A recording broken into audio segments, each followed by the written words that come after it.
Squares and square root को discuss करने के बाद अब हम डिस्कस करेंगे क्यूब्स के बारे में। हम क्यूब्स को कैसे फाइंड आउट करेंगे, इससे पहले जरूरी है कि आपको 1 to 15 तक के क्यूब्स अच्छे से याद होने चाहिए।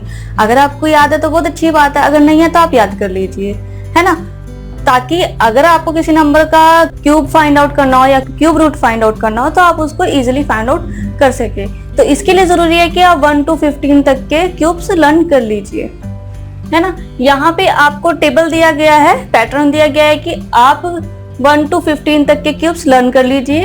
1 का क्यूब होता है 1, 2 का क्यूब होता है 8, 3 का क्यूब होता है 27, 4 का क्यूब 64, 5 का क्यूब 125, 6 का क्यूब 216, 7 का क्यूब 343, 8 का क्यूब 512, 9 का क्यूब 729 और 10 का क्यूब 1000, 11 क्यूब 13 31, 12 क्यूब 17 28, 13 क्यूब 21 97 और 14 क्यूब 27 44, 15 क्यूब 33 75। तो आपको जैसे इजी लगे आप उस तरह से इस क्यूब्स को 1 to 15 तक के लर्न कर लीजिए।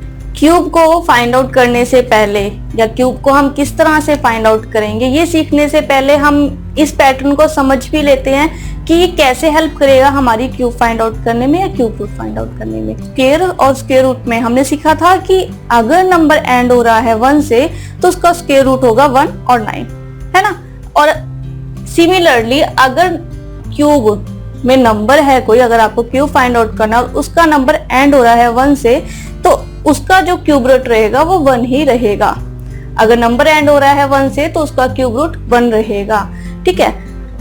स्क्वायर के केस में हमारे पास दो पॉसिबिलिटीज थी। अगर नंबर एंड हो रहा है 1 से तो उसकी पॉसिबिलिटी 2 थी कि हो सकता है कि इसका स्क्वायर रूट 1 हो, 1 से एंड हो 9 हो, है ना। लेकिन यहाँ पे जो पॉसिबिलिटीज है हम लोगों के पास वो 1 ही है कि जो भी क्यूब रूट रहेगा हमारे पास वो 1 नंबर ही रहेगा। सेकेंडली अगर नंबर एंड हो रहा है 8 से तो उसका जो क्यूब रूट रहेगा वो 2 रहेगा। अगर 7 से एंड हो रहा है तो उसका क्यूब रूट 3 रहेगा।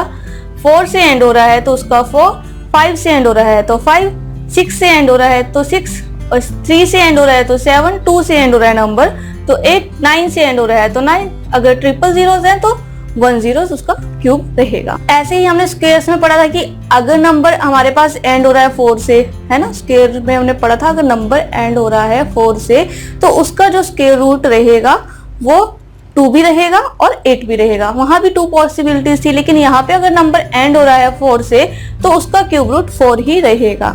अगर 5 से एंड हो रहा है तो 5 रहेगा, ठीक है। तो क्यूब रूट को फाइंड आउट करना या क्यूब्स को फाइंड आउट करना बहुत ईजी है।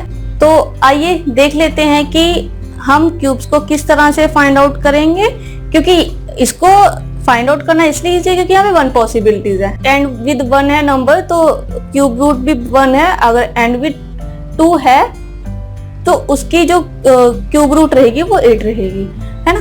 तो आइए देख लेते हैं। आई होप आपको 1 to 15 तक के क्यूब्स अब याद हो गए होंगे, है ना। तो आपको पैटर्न भी समझ आ गया होगा कि अगर नंबर एंड विद 1 है तो हमें वो 1 क्यूब रूट 1 आएगा। अगर हमारे पास जो नंबर है वो 3 से एंड हो रहा है तो उसका क्यूब रूट 3 है। 4 से एंड हो रहा है तो उसका क्यूब रूट 4 है। 5 से एंड हो रहा है तो उसका क्यूब रूट 5 है। 6 से एंड हो रहा है तो उसका क्यूब रूट 6 है। 7 से एंड हो रहा है तो उसका क्यूब रूट 3 है और 8 से एंड हो रहा है तो उसका क्यूब रूट 2 है।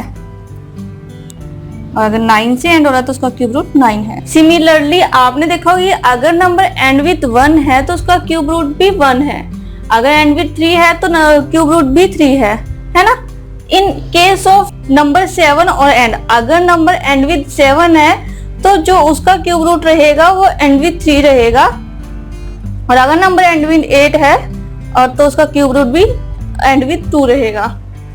तो अगर कोई नंबर एंड विथ 2 है, अगर कोई नंबर एंड 2 से एंड हो रहा है, खत्म हो रहा है तो उसका क्यूब रूट 8 रहेगा। और अगर 3 से एंड हो रहा है तो उसका क्यूब रूट 7 रहेगा। यानी कि जो 2 और 8, 3 और 7 ये जो नंबर है ये इंटरचेंज नंबर है। हम इनको इंटरचेंज नंबर भी कह सकते हैं। तो अब 1 to 15 तक के क्यूब्स हमने याद कर लिए, है ना। तो अब बात आती है कि जो नंबर 15 से अबव है, जो नंबर मोर देन 15 है, उनका क्यूब रूट हम कैसे फाइंड आउट करेंगे वो देख लेते हैं। जब हमने क्यूब फाइंड आउट किया था तो हम लोगों ने अलजेब्रिक फॉर्मूला अप्लाई किया था उस पे, है ना, a plus B whole square, a minus B whole square वाला, a square plus minus 2ab plus b square, ये फॉर्मूला अप्लाई किया था हमने। तो अगर हमें क्यूब फाइंड आउट करना है तो क्यूब के लिए जो अलजेब्रिक फॉर्मूला रहता है वो a plus B whole cube, तो इसका जो फॉर्मूला है वो है a cube plus minus 3a square b plus 3ab square plus minus b cube. ठीक है, तो अगर हमें किसी नंबर का क्यूब फाइंड आउट करना है तो हम इस अलजेब्रिक फॉर्मूला से फाइंड आउट कर सकते हैं। लेकिन हम लोगों के पास सेम वही कि एग्जाम में इतना टाइम नहीं होता कि हम इनकी वैल्यूज पुट ऑन करें और इनको सॉल्व करें और देन उसका आंसर फाइंड आउट करें, क्योंकि ये टाइम टेकिंग प्रोसेस रहेगा। तो इसके लिए हम देख लेते हैं कि हम किस तरह से किसी भी नंबर का क्यूब फाइंड आउट करेंगे। मैं यहाँ पे 26 का क्यूब फाइंड आउट कर रही हूँ। आप जानते हैं कि 26 का क्यूब क्या होता है? नो, क्योंकि हमने 1 to 15 तक के क्यूब लर्न करे हैं, है ना। तो 26 का क्यूब आप किस तरह से फाइंड आउट कर सकते हो? इसको भी करने के दो मेथड है। या तो आप 26 को 3 टाइम्स मल्टीप्लाई कर लो, 26 मल्टीप्लाई 26, जो भी आएगा उसको मल्टीप्लाई कर लीजिए 26 से, ठीक है, तो हमारे पास फाइनल आंसर आ जाएगा। नहीं तो मैं इसको डिवाइड कर लेती हूँ कि 26 का क्यूब है, हमने यहाँ पे 26 का स्क्वायर मल्टीप्लाई 26। अब हमने 1 to 13 तक के स्क्वायर लर्न करे थे, तो 26 का स्क्वायर होता है 676, 676 मल्टीप्लाई 26। अब 676 को 26 से मल्टीप्लाई करना आसान है। अगर आप सिंपल प्रोसेस से करोगे, इसको जो रेगुलर प्रोसेस है हम लोगों के पास मल्टीप्लिकेशन का, अगर आप उससे करोगे तो फिर से लेंथी प्रोसेस रहेगा। हमने सीखा था कि हम 3 डिजिट नंबर को 2 डिजिट नंबर से कैसे मल्टीप्लाई करेंगे। तो आप 3 डिजिट नंबर और 2 डिजिट नंबर की मल्टीप्लिकेशन को यहाँ पे अप्लाई कर लीजिए, तो जो भी मल्टीप्लाई कर आएगा आप यहाँ पर आंसर को फाइंड आउट कर सकते। 17576 इसका फाइनल आंसर है। अब कई केसेस में होता है कि आपको जो क्यूब है वो फाइंड आउट करना है, आप दूसरे मेथड से ही फाइंड आउट कर लेते हो, लेकिन जो मेथड मैं अब बताने वाली हूँ वो कुछ ही नंबर पर अप्लाई होता है। मैं यहाँ पर फाइंड आउट करूंगी 48 का क्यूब। तो 48 का क्यूब नहीं पता हम लोगों को, तो मैं 48 के क्यूब को इस मेथड से भी कर सकती हूँ कि 48 का स्क्वायर, और जो भी 48 का स्क्वायर आएगा उसको 48 से मल्टीप्लाई करके फाइनल आंसर फाइंड आउट कर लूंगी, है ना। लेकिन 48 का स्क्वायर हम दूसरे मेथड से भी फाइंड आउट कर लेते हैं। ये जो मेथड मैं अभी बताने वाली हूँ कुछ ही नंबर्स पर अप्लाई होता है। यहाँ पे फर्स्ट स्टेप है कि हम 48 का रेशियो फाइंड आउट करेंगे। 48 का रेशियो 4:8 और इसका रेशियो आएगा 1:2। अब 1:2 पहला स्टेप इसमें रहेगा कि जो 10 प्लेस पे नंबर है ना, हम उसका क्यूब लिखेंगे। उसका क्यूब आएगा 64, राइट। 4 का क्यूब 64। इसके बाद हमें 3 प्लेस चाहिए ताकि हम जो 1:2 है हम इसको 2 से मल्टीप्लाई करें और जो 4 टर्म्स तक इसको लेकर जाएं, ठीक है। अब 64 को 2 से मल्टीप्लाई करेंगे 128 को 2 से मल्टीप्लाई करेंगे 256 और 256 को 2 से मल्टीप्लाई करेंगे 512। अब आप यहाँ देख रहे हो कि जो 4 टर्म आई है हमारे पास वो 8 का क्यूब है ना। 64 है वो 4 का क्यूब है और जो 512 है ये 8 का क्यूब है।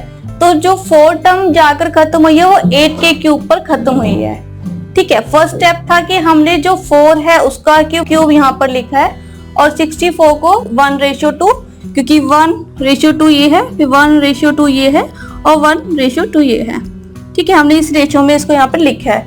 सेकेंड स्टेप है हमारे पास कि जो 3rd टर्म है वो हम 2nd टर्म के नीचे लिखेंगे और जो 4th टर्म है वो हम 3rd टर्म के नीचे लिखेंगे, ठीक है। और इनको ऐड ऑन कर देंगे। थर्ड स्टेप में हम इन सबको ऐड ऑन कर देंगे। 5 12 है, यहाँ पे 2 यहाँ आ जाएगा और 51 कैरी में चला जाएगा। अब 51 256 और 5 1 2 को ऐड करेंगे तो ये आएगा 819। 819 में 9 यहाँ पर आ जाएगा और 81 यहाँ कैरी में चला जाएगा। 81 प्लस 128 प्लस 256 ये आएगा 465। 465 में 5 यहाँ चला जाएगा, 46 कैरी में चला जाएगा और ये जब इसको ऐड करेंगे तो ये होगा 1110। तो जो 48 का क्यूब आया हमारे पास वो आया 110592। तो जो 48 का क्यूब आया हमारे पास वो आया 110592। तो ये जो मेथड है वो कुछ ही केसेस पे अप्लाई होता है जिनका जो भी रेशियो है वो 1:2 रहे। ऐसा कि जो आपके पास 10 प्लेस पे नंबर है उसको अगर हम 1:2 की रेशियो में मल्टीप्लाई करें तो वो उसका 4th टर्म हमारे पास यूनिट प्लेस पे जाए। ठीक है, तो आप भी इन्हीं मेथड्स के अकॉर्डिंग क्यूब्स को फाइंड आउट कर सकते हो। आप चाहो तो ये x स्क्वायर मल्टीप्लाई x, आप ये मेथड भी अप्लाई कर सकते हो। अगर किसी x का क्यूब हमें फाइंड आउट करना है तो x स्क्वायर मल्टीप्लाई x। ठीक है, आप ये मेथड भी अप्लाई कर सकते हो, आप ये वाला मेथड भी अप्लाई कर सकते हो। जो भी आपको इजी लगे आप उसके अकॉर्डिंग अप्लाई कर सकते हो। लेकिन याद रहे कि ये मेथड सिर्फ किसी ही केसेस पे अप्लाई होता है।